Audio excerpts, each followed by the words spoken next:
Good afternoon, Jets Nation. Welcome to the Jude Jets Show. And can the New York Jets compete in the AFC?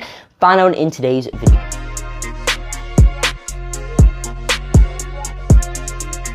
So the Jets improved their roster significantly this offseason. The roster is the best it's been since 2015, our last winning season.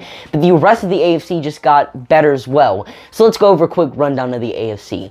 In the West, there's arguably 4 playoff teams in that division. You have the Kansas City Chiefs, who did lose Tyreek Hill and Tyrann Mathieu, but they added Justin Reed on defense, and they also signed Marquez Valdes-Scantling, Juju Smith-Schuster, and Ronald Jones. They have one of the best offensive lines in the NFL, and Travis Kelce is their tight end, so the Chiefs are in great shape. You have the Los Angeles Chargers, who were almost in the playoffs last season. Justin Herbert is still growing as a player. You have 2 top 20 receivers in Mike Evans and Keenan Allen. Then you have Gerald Everett, who's a pretty good tight end as well, and then J.C. Jackson and Khalil Mack are on your defense. So the Chargers are a great team as well. And then you have the Las Vegas Raiders, who added Devontae Adams, the best receiver in the NFL, and Chandler Jones this offseason, and they maintain pretty much all of their starters from their playoff team in 2021. And then you have the Denver Broncos, who traded for Russell Wilson. They finally have a quarterback who can throw to all their receivers, and they added Randy Gregory to their defense, and that defense already had Justin Simmons, Bradley Chubb, and Patrick Surtain. So the West is looking very scary. And then you head on over to the North. You have the Baltimore Ravens, who are getting back all the players they lost due to injury in last year's offseason. Lamar Jackson is now healthy, and you also have Marcus Williams, one of the best safeties in the NFL. The Cincinnati Bengals were in the Super Bowl last year, or technically this year, and they also improved their offensive line, so they're looking good as well. And then you have the Cleveland Browns, who added Deshaun Watson. They got Amari Cooper, and that offense is now looking very scary. I mean, they have one of the best lines in the NFL. They have a top 10 tight end in David Njoku, and the best running back duo in the NFL with Nick Chubb and Kareem Hunt. And then the Steelers are kind of an iffy team because they did make some pretty good free agent signings, but Mitchell Trubisky is their quarterback.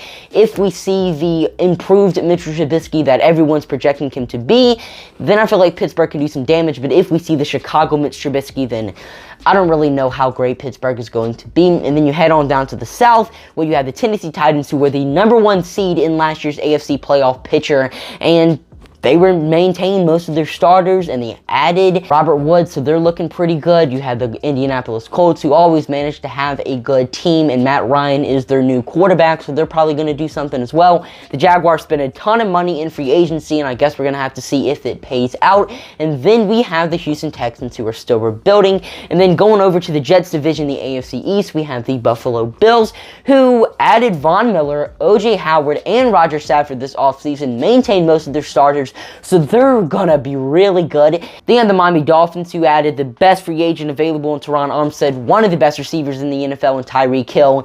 Got a pretty nice weapon in Cedric Wilson, got another good offensive lineman in Connor Williams, and you also added Raheem Mostert and Chase Edmonds.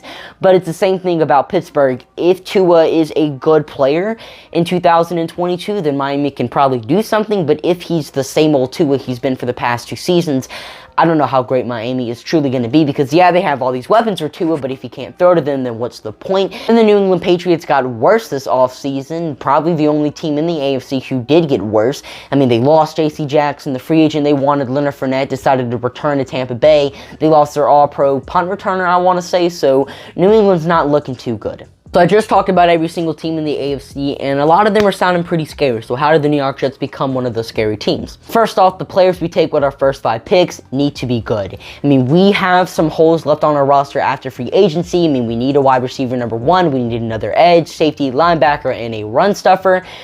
And those are 5 things. We have 5 picks within the top 70, and we can draft players to fit those needs within those 5 picks. And if the New York Jets hit on those picks, we're going to be a pretty solid team. Zach Wilson also has to take the next step in his development. He can't be the same player he was in his rookie season.